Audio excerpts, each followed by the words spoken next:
Hey guys, it is Cam from Crafts and Tailored, and in this week's episode of What is on My Wrist, we're talking Rolex Thunderbirds. This is a 1958 Rolex Turn-O-Graph, aka the Thunderbird, reference 6609. This is a very interesting watch for a couple of different reasons. This one in particular is a very early example of the Rolex Thunderbird. The other interesting thing about this example is it is in 18 karat solid yellow gold, and it is a bit of a survivor. So was really excited to share this with you. We haven't featured a Thunderbird on the channel yet, or a Turn-O-Graph. Kind of a cool watch from a horological perspective, cool watch from a Rolex history perspective, and this one is in yellow gold and is a bit of a eye catcher. So wanted to use this as a way to talk about the Thunderbirds, talk about the history behind the Thunderbird and the Turn-O-Graph more specifically, and to talk about this early reference because it checks all the boxes for me. So in any case, really awesome example. Let's get into the details. So, do you know why the Rolex Turn-O-Graph is named the Thunderbird? Anybody? No? Okay. Well, the nickname Thunderbird actually comes from the late 1950s at the dawn of the jet age. And United States Air Force equipped the Thunderbirds, which is an aerobatic flight demonstration team, with 18 karat yellow gold Rolex Turn-O-Graph. And the reason why is there was probably some PR and some promotion and all that kind of stuff behind, you know, Rolex using maybe some branding with the watch and their you know, aerobatic team. But the reason why is they also feature this outer rotating bezel. So essentially, a Turn-O-Graph is basically like a Datejust with an outer rotating bezel. So you have this outer rotating timing bezel, and I guess you could say it's kind of like a diving bezel-ish, but it's really not. You don't have like a 15-minute gradation. You have, you know, at the major points of the dial, you have 10, 20, 30, 40, 50, etc. And there's a couple different variations as the Turn-O-Graph has progressed over the years, but essentially you have this outer rotating bezel similar to what you would find on like a Submariner or something like that, on an Oyster case, or more specifically like a Datejust style case, right? So essentially you have a watch that has the outer rotating bezel, kind of dive bezel, but it is more of a dressy, more kind of utilitarian watch, 36 millimeter case. And you also see them in, you know, precious metals all the way back into 58. So this being a model from 58, Rolex Submariner didn't get a gold case until the 1680. So this was really the first watch that Rolex produced in the modern-ish age that had a rotating bezel that was gold.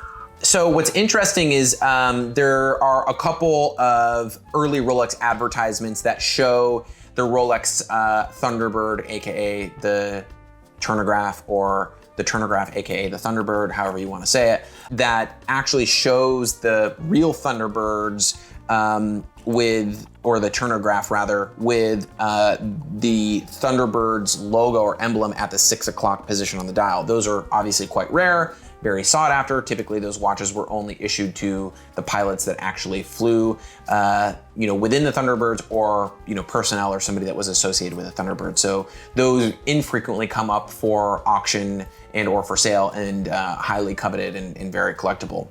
The Turn-O-Graph is quite an interesting watch due to the fact that alongside the Submariner and the GMT, it's kind of one of the first tool watches that featured a rotating bezel without really being a tool watch. Again, it's kind of a hybrid. It's kind of a crossover between being a tool watch, but also being something that was offered either in steel or two-tone, or in this case, 18 karat yellow gold, that was tool-ish. It kind of is in its own category. Again, it's kind of a hybrid watch.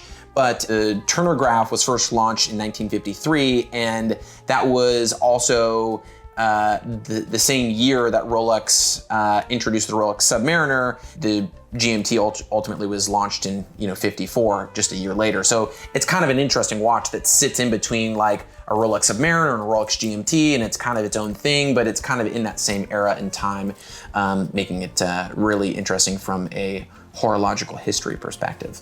So let's talk about this specific 6609. I want to take you through some of the details. and it's a really superb example. One thing that I really like about this specific example is it has a very interesting dial. You have these arrowhead markers around the dial at the 6 o'clock and at the 9 o'clock position. You have basically broader, arrowhead markers, and then you have like the smaller arrow markers, in between and around the dial. The other thing too is the dial is finished in kind of a radial way. It's a non-lume dial, and it also has non-lume hands, which I think makes this example exceedingly more interesting than some of the loomed variants. But you've got, Dauphine style hands, which kind of pair nicely with the arrowhead markers on the dial. Those are also non-lumed, and it's a very interesting, dial. The dial itself is pie pan, so there's a step on the outer track of the dial, which basically houses or holds the minute track, and it kind of provides like some depth and dimension.